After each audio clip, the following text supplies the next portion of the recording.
Hey, what's up, everyone? Dragon back again, here to tell you that you should be watching What Happened to Monday.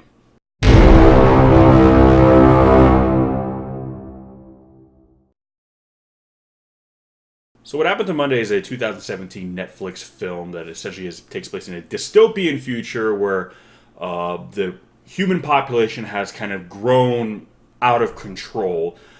So, to kind of counteract that, like the government, specifically the scientist played by Glenn Close, initiates this protocol where families can only have one child. There's no siblings, and that if you are caught with siblings, that they are essentially collected by the government. And the film stars Naomi Rapace, for some of you might know from like Girl with the Dragon Tattoo or Prometheus, and William Dafoe. And essentially, what happens is that William Dafoe's daughter has 7 girls, identical girls, and he names them after every day of the week. So Monday all the way through Sunday, but has to essentially hide the fact that there are 7 of them, because if that was the case, 6 of them at the very least would be taken away. So it's very illegal that he has 7, allowing 7 children to kind of just exist, 7 siblings. So because they are identical, what he does is they're each allowed to, and this is through the course of their whole lives, they're each allowed to go outside on the day that they are named after. So Monday goes out on Mondays, Tuesday goes out on Tuesdays, so on and so forth. And they have to look identical, they have to act identical. So for the rest of their lives, they have to basically all lead the same life. They have to all work at the same job. If they have lovers, they have to make sure that, if they have the same lover, they run into, they have to all basically share that lover. If something happens to one of them, it needs to happen to all of them. And it's something that's really interesting that you see in a flashback where one of them loses the tip of one of their fingers. And now they all have to have their tip of that finger chopped off because it has to be consistent. So if you go to school on one day and you're missing part of your finger, and then you go to school the next day and, hey, your finger's intact, it's going to raise some questions. So they all basically have to learn that what happens to one happens to all of them. And essentially, the main storyline takes place in present day, where Monday goes missing. And essentially, long story short, the government catches on to what's going on, and they start going after all the siblings, and it becomes a bit of a race against time for them to kind of realize what's going on, what happened to their sister, and basically they have to kind of figure all this out, while the government is trying to pick them all off one by one. And essentially what this, there's a really cool twist to the story, which I won't spoil, but really what the story comes down to is the lengths in which we will go for family. Like when you love somebody, when you truly care about somebody, what would you do for that person?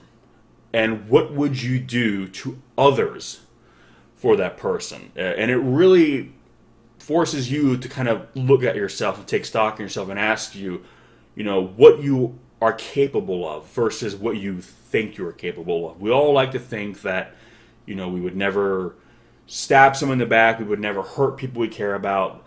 But when someone you care about is on the line, someone that you value above all else. So, if you have a bunch of group of friends, you all love your friends, I'm sure. Hopefully that's why they're your friends. But let's say your wife or your husband, his life is on the line, and you have to sacrifice, your friends. As much as you care about your friends, you obviously have people in your life that you value more. And while you would never want to be put in a situation where you would be forced to sacrifice anyone you care for, if in fact you did, the truth of the matter is you probably, begrudgingly so, would do it, because ultimately it is more important to you that a certain somebody exists in the world as opposed to somebody else. In a perfect world, you could have them both, but if you are forced to choose, you're going to have to weigh it, who's more important to you. And that really is kind of the crux of the story. It's asking you, what you would really do if you found yourself in that position. It basically forces you to think about something that is uncomfortable, something that you otherwise would not want to think about. Because when you're sitting around with your friends, your family, a group of people you care about, a group of people that you enjoy surrounding yourself with and that would normally do anything for, and ask yourself, okay, If you had to choose one of them or a few of them over any other of them, who would it be? And it's very easy and noble to say, I would either save them all or sacrifice. I could never choose.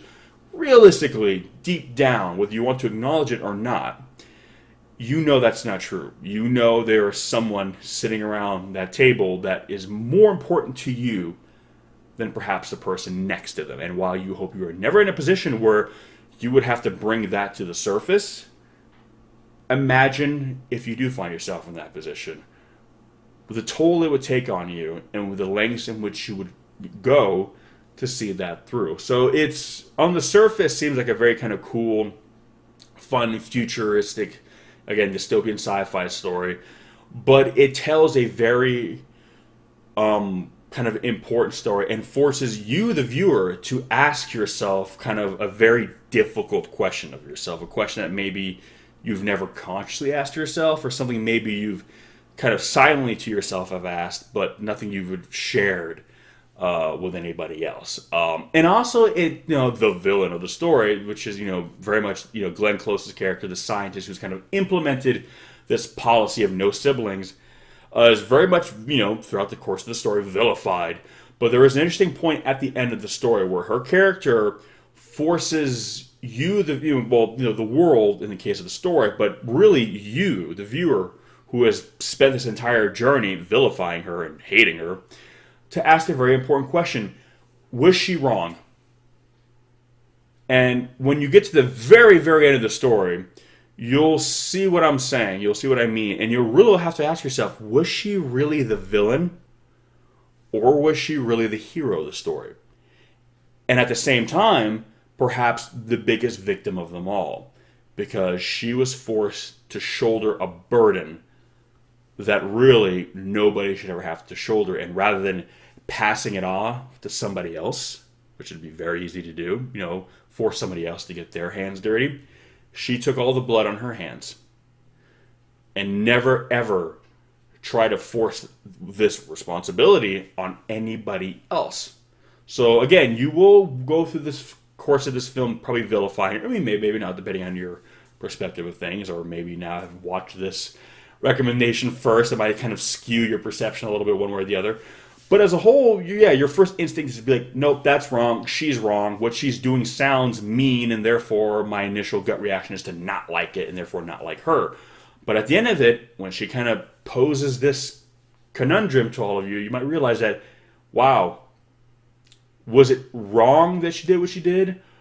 Or was it in fact an act of bravery that she was able to do what she did and have to look at herself in the mirror every day, knowing exactly what she was doing, and that she had to perhaps remind herself every day why it was what she was doing. That, and the cost of not doing it might have been far greater than the cost of doing it. But again, it's a little cryptic, I know, but it's a film that had me thinking a lot more than I thought I was going into it. All the kind of promotional stuff and trailers for this movie were a lot more lighthearted, and I don't want to say tongue-in-cheek, but it was a kind of very kind of fun promotion, for this film. And when you actually watch it, there's a lot more weight to it.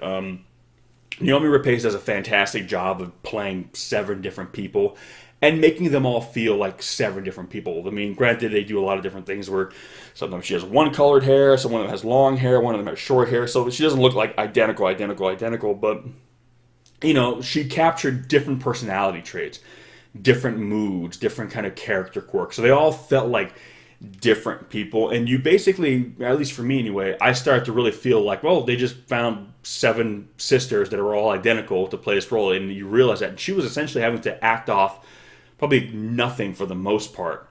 And essentially having to play 7 different characters that felt very different from one another, and she did a fantastic job of doing that. So that was one of the most impressive takeaways for me of this film, that she was able to pull that off, because that's always my big thing, is we have an actor playing multiple characters in the same scene. It's always like, how's that going to work? Is it going to basically just kind of feel like you're just copying, pasting, the same performance over and over again in a single scene? But no, it feels like 7 distinct individuals. So for that alone, I would definitely check it out. It's really, really impressive. But yeah, what happened to Monday? Have you seen it? If so, what did you think? If not, it is currently streaming on Netflix. At the time of this recording, there is no home release, but if something changes, I'll go ahead and add links in the description section below where you can pick it up. But otherwise, if you have Netflix, just pop on, give it a watch. If you don't have Netflix, I mean, that's up to you whether you want to get Netflix or not, but I've already recommended a number of things on there that I feel are worth viewing and therefore worth you getting Netflix. Again, I'm in no way affiliated with Netflix. I'm not being sponsored by them. They're not kicking any money my way, although I am available. but yeah, it's definitely a good story, and again, a bit of an unconventional story in the fact that it forces you to really take stock in kind of who you are as a person, and that's again one of the strengths of science fiction is that it makes you ask the tough questions. But yeah, so that's gonna do it for this one, guys. Thanks for watching, and as always, we'll catch you in the next one. Peace.